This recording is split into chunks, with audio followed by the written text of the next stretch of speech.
Bonjour. Euh, Bonjour à toutes et tous. Merci d'être présents pour cette table ronde organisée par Mapal OS pour parler de ressources humaines connectées.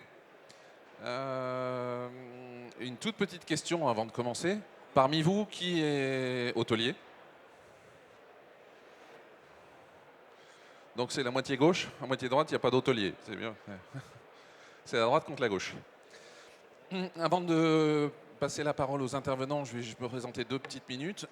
Donc, Guy Hôtel, je travaille dans l'hôtellerie depuis plusieurs décennies. J'ai commencé veilleur de nuit, fini directeur général. J'ai travaillé dans la technologie, je fais du conseil depuis 20 ans et j'ai lancé Tendance Hôtellerie, un magazine hôtelier, il y a 15 ans maintenant. Voilà, j'ai essayé de faire super court. Je vais laisser chaque personne se présenter. Audrey, en avant, let's go. Comme ça, hein. Voilà, c'est ça. Bonjour à tous, merci d'être venus écouter notre petite conférence. Donc moi, je m'appelle Audrey, je suis la directrice de l'expérience collaborateur du groupe hôtelier Valhôtel. Je suis chez Valhôtel depuis 2018. Je suis rentrée en tant que stagiaire à la reprise de mes études en master ressources humaines pour quelques années plus tard être donc directrice de l'expérience collaborateur au niveau du groupe. Je fais partie du COMEX. Valhôtel, c'est un groupe hôtelier dont le siège social est basé à Valence dans la Drôme. C'est un groupe historiquement Accor qui a entamé une stratégie de diversification sur d'autres franchises et même des marques propres. Sur le territoire français, on a une quinzaine d'établissements, hôtels et restaurants sur le territoire. Paris, Montpellier, Toulon, Valence. Je crois que c'est tout, c'est pas mal, voilà. Et on a environ 350 collaborateurs répartis sur tous les sites. Et avant le master, avant d'être stagiaire, qu'est-ce que tu as fait? Avant, je travaillais dans d'autres secteurs d'activité. J'avais un BTS commerce international. J'ai travaillé dans les administrations des ventes France Export. Et je me suis reconvertie à 40 ans dans les ressources humaines. Donc tu J'ai sais repris vendre. ouais. Donc tu sais vendre. C'est bien de savoir vendre à ses équipes. Hein. C'est ça, tout à fait. Clément? Merci Guilain. Bonjour à tous et merci beaucoup pour votre temps aujourd'hui. Alors moi je m'appelle Clément, je suis directeur commercial chez Mapal. Ça fait plus ou moins de 10 ans que je travaille en hospitality et notamment avec des hôtels. Mais à la différence de Guilain et d'Audrey, moi j'ai toujours été côté fournisseur. Alors ça m'a permis de connaître de travailler avec plusieurs départements, de connaître plusieurs solutions. Donc ça va du channel manager au booking engine, au RMS et maintenant les LMS avec Mapal. Et pour vous parler un petit peu de Mapal, en fait, on propose, nous, une plateforme SaaS pour permettre à nos clients qui sont des hôtels et des restaurants de pouvoir optimiser leurs opérations et aller gérer leur personnel. Donc, en fait, plus ou moins la majorité des centres de coûts que vous pouvez avoir dans vos établissements, si on enlève le loyer évidemment, vous pouvez le gérer de la plateforme.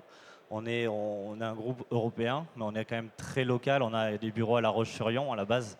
Ça a été créé en Vendée par 3 frères vendéens ici, des bureaux à Nantes et des bureaux à Paris.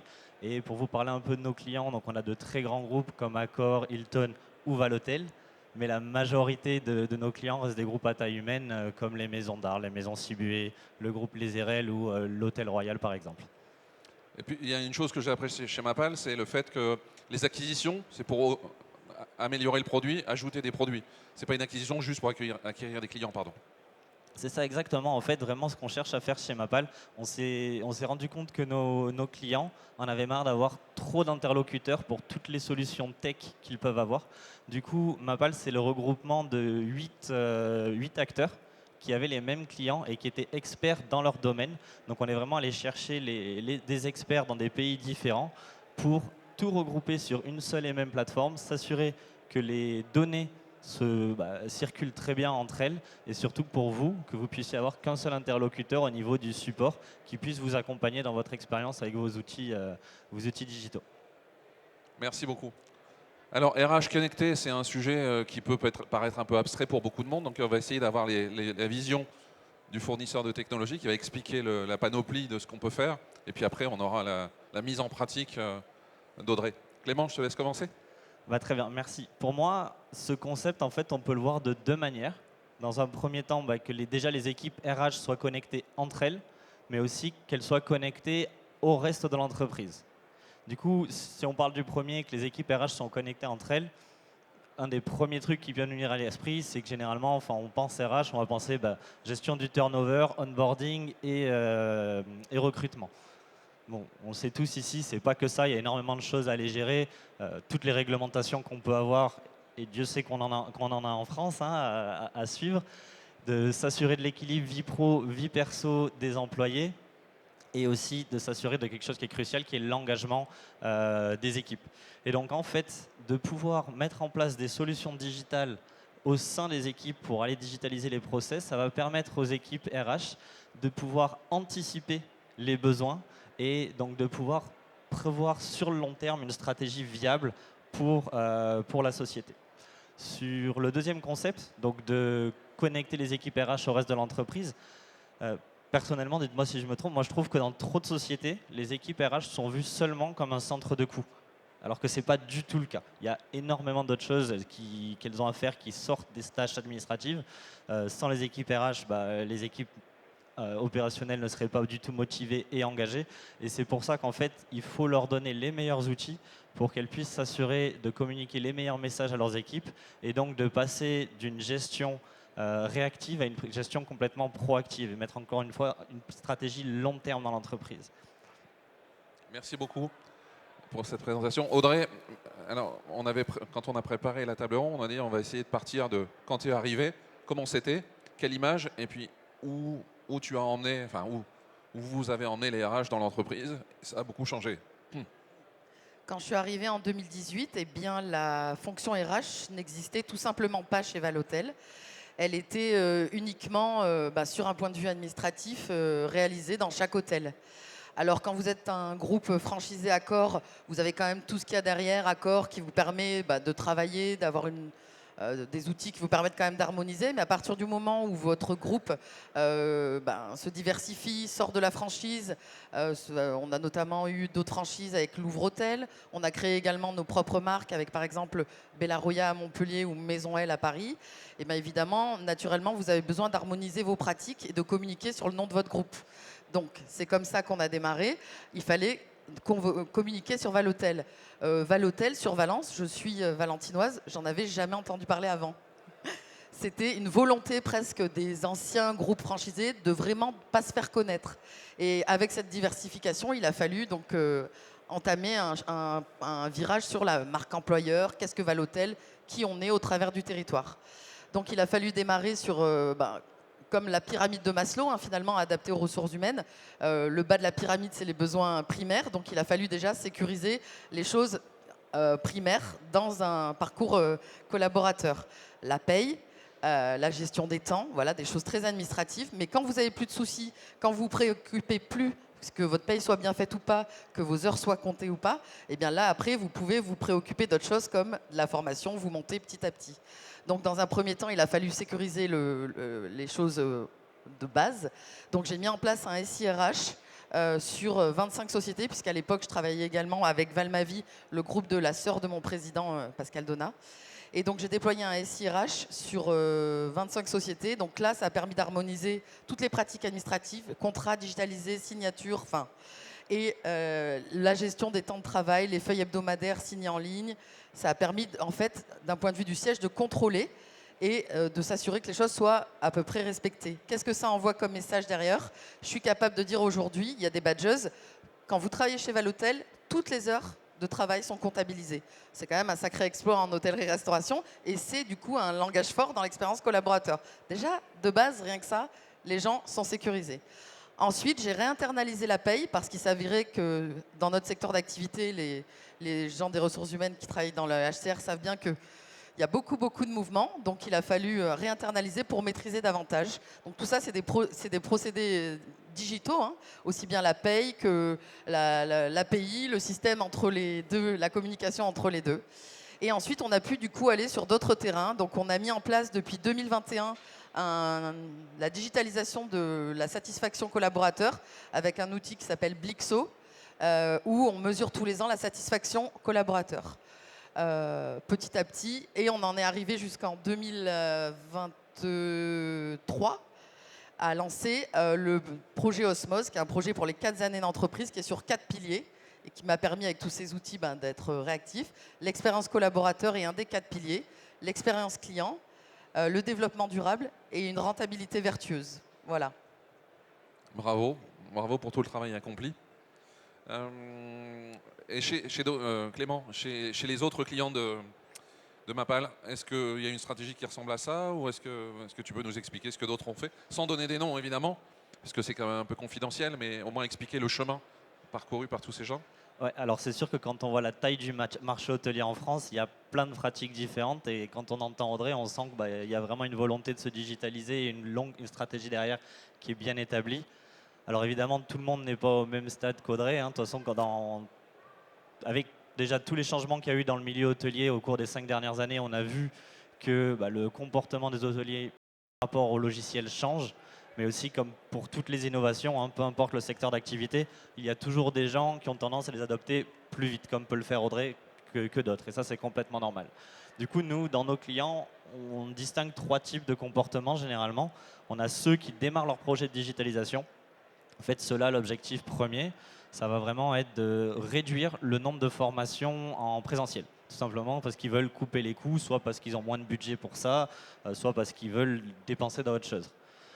Les deuxièmes qui ont déjà attaqué un petit peu leur process de digitalisation, eux, ils vont plus chercher à structurer leur formation pour qu'elle soit conforme à toutes les réglementations qu'on va avoir. Et enfin, donc on a des groupes comme Valotel, avec ce qu'Audrey vous raconte et tout ce qu'elle a déjà mis en place, qui eux cherchent à unifier vraiment tous les process RH qu'ils peuvent avoir sur une seule et même plateforme pour aller créer, donc, encore une fois, comme Audrey le disait, une marque d'entreprise beaucoup plus forte qui ne se limite pas à juste un slogan et de belles bannières. Et du coup, comment on arrive à faire ça? Avec la technologie, ils ont la possibilité déjà de s'assurer qu'ils vont adresser le bon message à la personne, de pouvoir donc proposer des parcours de carrière qui sont dynamiques et donc qui vont être accessibles et adaptés en fonction des besoins et des ambitions de chacun des salariés, et en fonction de ça, aller proposer une formation qui est complètement agile, donc qui va être un mix de formation digitale, de coaching si besoin avec des gens en interne, mais aussi de temps en temps quelques formations présentes.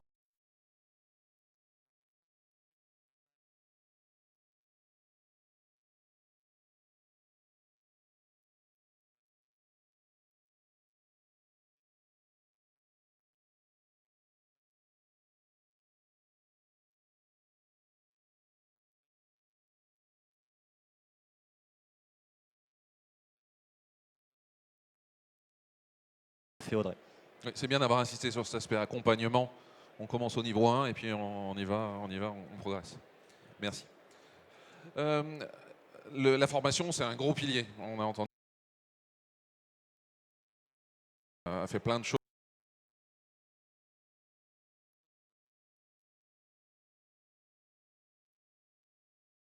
Indépendant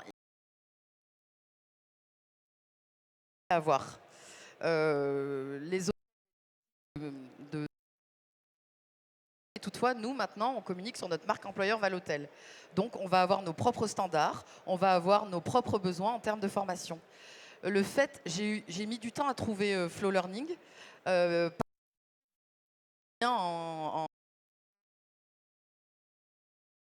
Commencer ça.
chez Valotel, elle accède à la plateforme, on sait qu'elle va être formée, même si ça n'a pas de valeur auprès de l'autre co, n'empêche que tout le monde aura hygiène alimentaire, tout le monde aura santé sécurité, fait par des professionnels, impact, pouvoir suivre quoi comme formation. Donc ça, quand même, il y a plus d'une trentaine de contenus en français et qu'on peut attribuer selon les services et tout ça. Cette plateforme-là, toute seule, elle est intéressante déjà pour ça, mais aussi d'ajouter.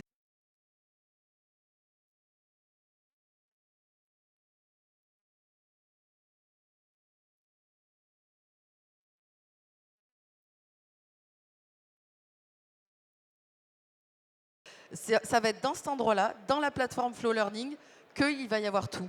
Le groupe Valotel travaille. Il y a Monsieur Tola, le directeur des opérations, qui est présent là. Il travaille aussi avec Mapal, justement, pour qu'on reste dans cette infrastructure, éventuellement sur d'autres outils que je ne maîtrise pas, hein, hygiène alimentaire, c'est pas. Mais il n'empêche qu'à un moment donné, quand vous allez rentrer un salarié dans l'environnement Mapal, ça va vous permettre d'accéder, comme disait Clément, à toutes les plateformes une seule fois. Parce que c'est bien d'avoir digitalisé depuis quelques années, mais j'ai cette vraie difficulté de la multiplication des outils. Ça, c'est quand même problématique.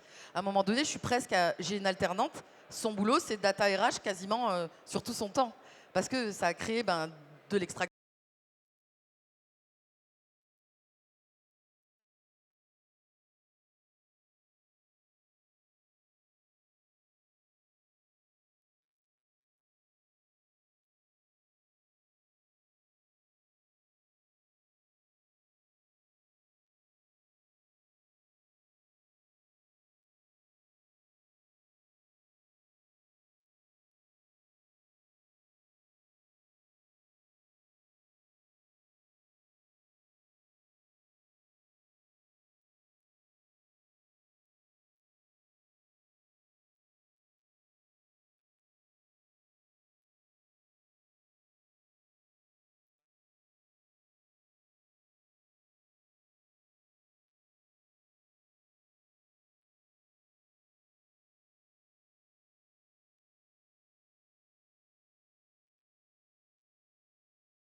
les indicateurs RH, tous les indicateurs 2023-2024. On se retrouve avec une baisse de 9 points du turnover. Donc, c'est pas... oui, les salariés sont contents, on ne peut pas le nier, puisque déjà j'ai beaucoup moins d'absentéisme. J'ai un score d'expérience collaborateur qui augmente. Et enfin, j'ai également un point en moins sur les accidents du travail. Donc, je suis plutôt satisfaite. J'ai vu ça hier, donc j'étais plutôt contente. Voilà. Ça, c'est pas mal quand même, hein. Moi, je me souviens du temps quand j'ai commencé, si on ouvrait la bouche, on nous disait mais il y en a 50 qui attendent dehors, hein. Je crois que maintenant, c'est fini. Il y a 50 emplois pour un salarié, c'est ça? Alors, on ne va pas dire que le marché est plus tendu, mais effectivement, moi, au niveau du groupe Valotel, je parle que de moi, hein, c'est un biais, c'est le mien. Effectivement, j'ai moins de problématiques de recrutement en ce moment, depuis, je dirais, 1 an. Et par contre, après, est-ce que c'est lié, c'est multifactoriel. Évidemment, c'est lié à notre image, à tout ce qu'on fait à la façon de communiquer, au projet Osmose. On a mis en place des Welcome Day. Les gens viennent tous au siège. Tous les salariés se déplacent à Valence. Et sur une demi-journée, on leur présente le projet Osmose, les locaux. Et on a mis en place également un parcours de formation manager physique de plus de 70 heures pour tous les chefs de service, et c'est au siège également. Donc, c'est complémentaire de la plateforme Flow Learning, évidemment. Voilà. C'est vrai que c'est pas mal les chefs de service, parce que moi, je me suis retrouvé balancé chef comme ça, hein. On m'a dit, tiens, demain, t'es chef. Ça s'est passé comme ça. Non, là, ils ont une formation certifiante de 70 heures. Hein. C'est une vraie 5 fois 2 jours, hein, avec un parcours de manager. Et du coup, j'en profite pour marketer ça. Valotel Talent, ça sera inclus. Ils auront leur programme. Et d'ailleurs, la plateforme permet de suivre tout contenu de formation et d'en créer vous-même, hein. Donc, normalement, nos SOPs, on va pouvoir faire nos standards opérationnels. Voilà. On va pouvoir faire nos propres vidéos, adaptées à nos propres marques. Donc la plateforme permet d'insérer des contenus libres. Et ça aussi, c'est pas toutes les plateformes. Voilà. Merci beaucoup. Clément, là on a écouté Valotel, mais chez les autres clients, est-ce qu'il y a une amélioration sensible comment dire, du sentiment de bien-être des salariés, ou comment ça se passe chez les autres? Non. Chez les autres clients de Mapal, hein. Non, c'est une blague, hein. Ouais, ouais. Non, évidemment qu'on voit qu'il y a vraiment une amélioration. Et avant de répondre à la question, moi, c'est vraiment ça. Comment est-ce qu'on mesure vraiment cette satisfaction des employés? Moi, personnellement, je ne suis pas un grand fan du Net Promoter Score. Je sais que j'ai toujours cette idée où on dit que c'est anonyme. Est-ce que c'est vraiment anonyme? Si je dis quelque chose sur mon manager, est-ce que demain, je ne vais pas me retrouver convoqué dans son bureau, ce genre de choses-là? Ça donne pas le détail en dessous de 3 personnes. Tu peux pas... Okay. L'outil que j'ai, en tout cas. Mais pour ça, en fait, nous, chez Mapal, on essaye de regarder 2 KPI avec nos clients, qui sont, comme Audrey le disait, le turnover, celui-là qui est très, très important, et l'engagement des équipes. Et d'ailleurs, en parlant, celui qui me vient en tête, on en a parlé la semaine dernière avec un client qui utilise la plateforme Sodexo Live. Et donc, eux, ça fait quelques années qu'ils sont dessus.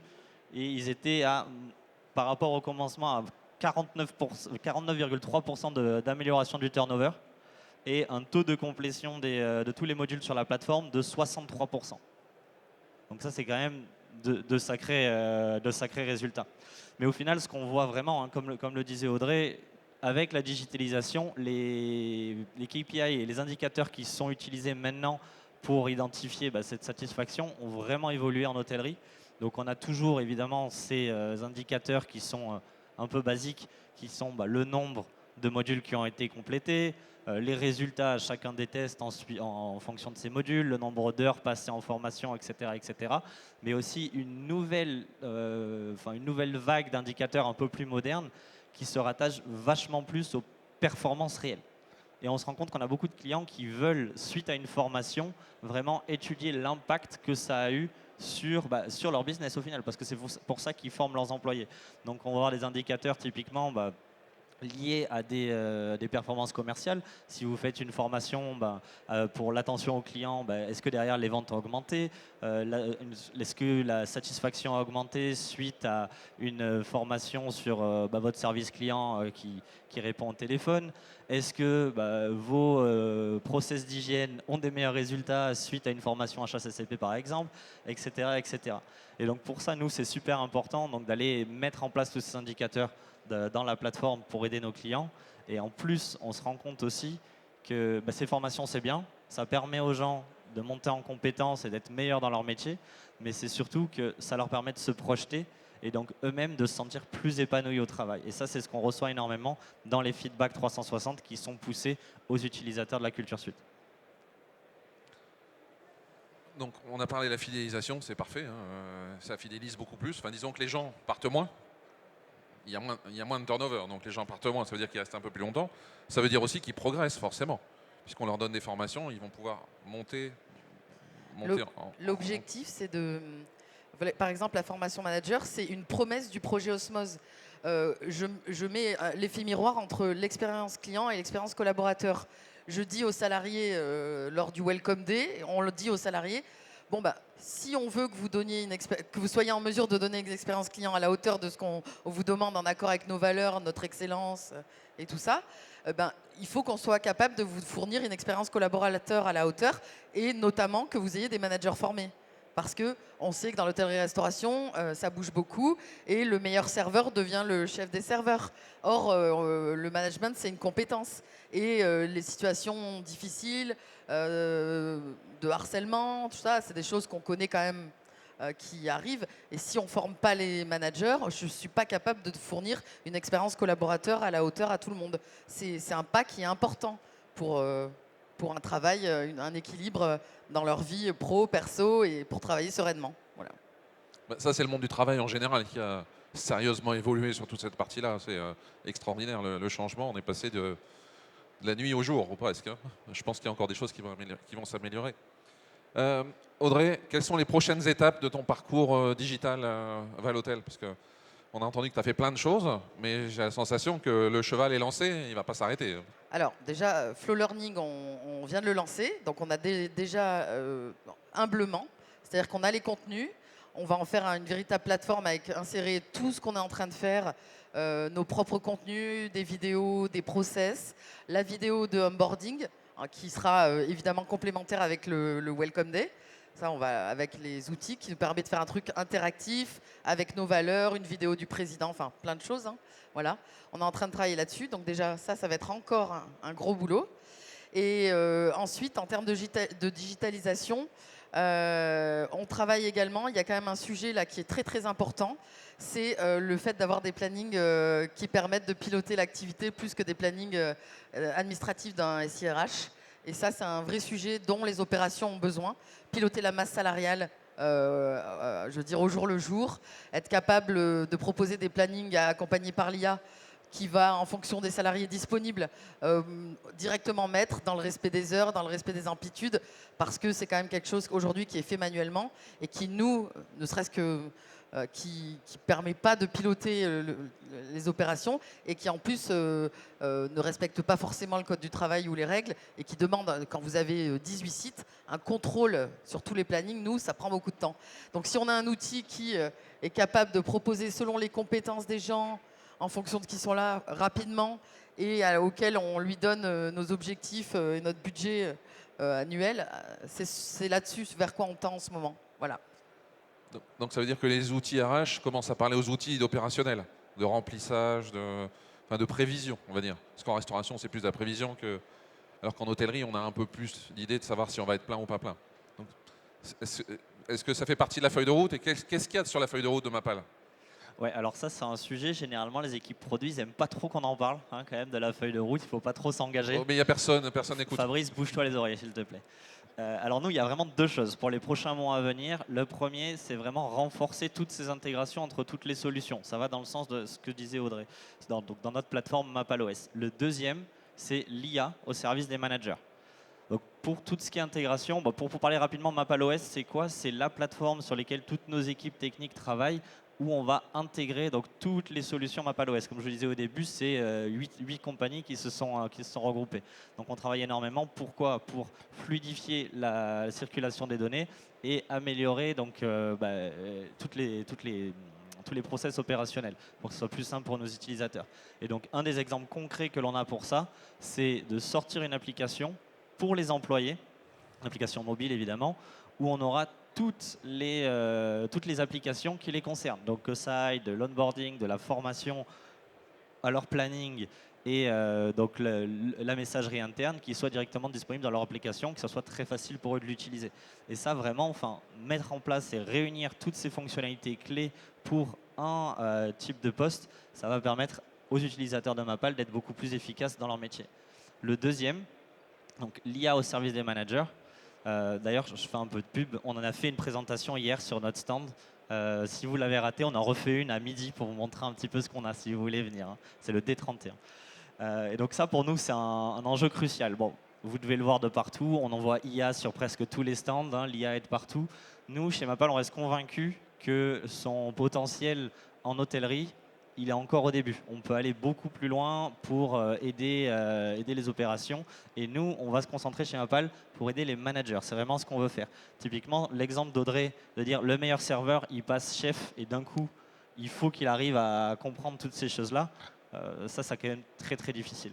Nous, l'objectif avec l'IA, c'est de permettre à ces nouveaux managers de gagner énormément de temps dans leur phase de montée en compétences, de pouvoir en fait communiquer avec la plateforme, un peu à la manière d'un chat GPT, pour aller trouver les bonnes informations dans un premier temps sur typiquement le logiciel de planning, ok, qui a fait ses heures, qui arrive en retard, combien d'heures il reste à X, Y ou Z à faire sur ce mois. Ok, cette personne-là, mon restaurant a fermé, quels sont mes chiffres, qu'est-ce qu'on a fait, quel a été mon coût matière, et donc aller chercher des informations dans un peu toutes nos solutions pour permettre en fait aux managers de gagner énormément de temps et de se concentrer sur les tâches qui sont les plus importantes pour eux, qui sont l'humain, la prise de décision stratégique et aussi se concentrer sur l'innovation pour rendre les établissements plus performants. Parfait, merci. On a été super concis et puis on a parlé super vite. On a fait la vitesse 1,5 fois hein, sur la vidéo. Est-ce que vous avez des questions à poser à nos intervenants? J'arrive.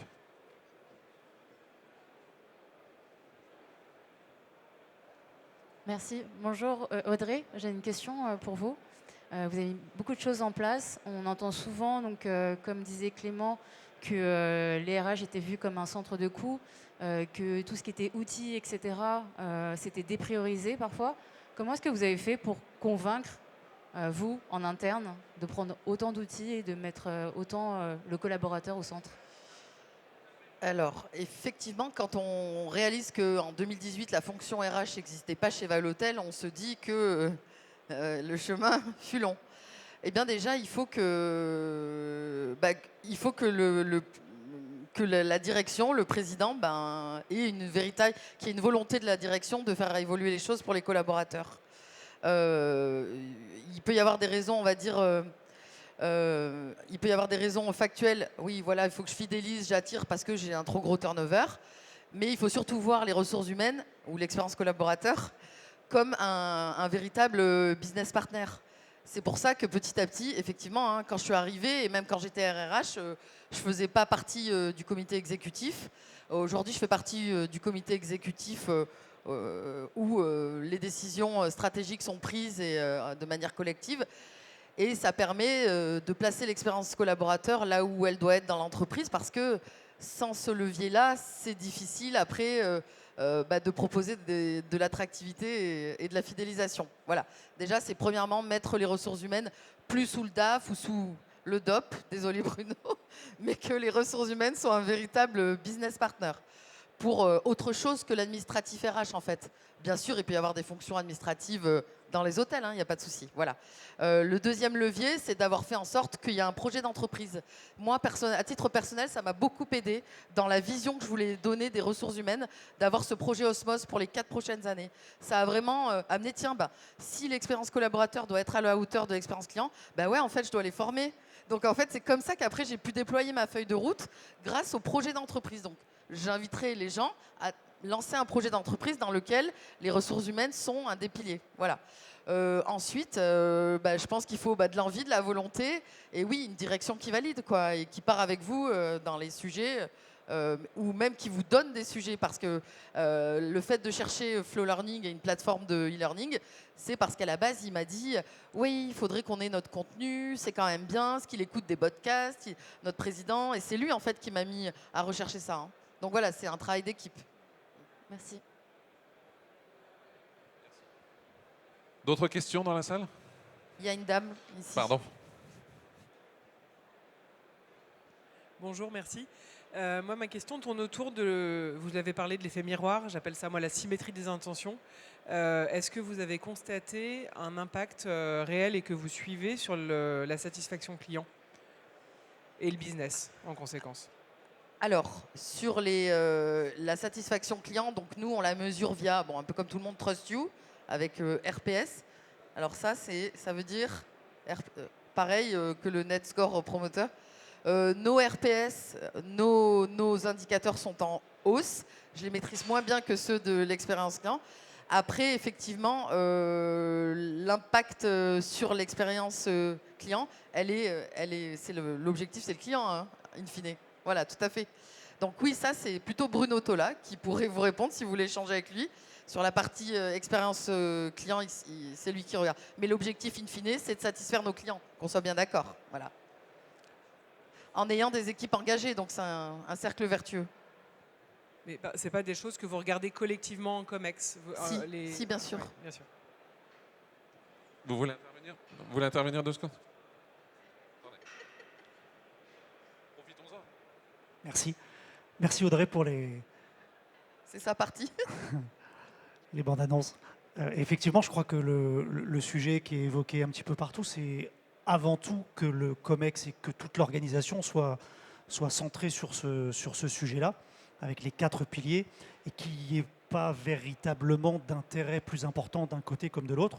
La satisfaction collaborateur génère la satisfaction client génère le taux d'occupation et la stabilité du chiffre d'affaires, et puis la gestion derrière, la rentabilité. Donc la boucle reste normalement bouclée. C'est pas facile, c'est pas évident.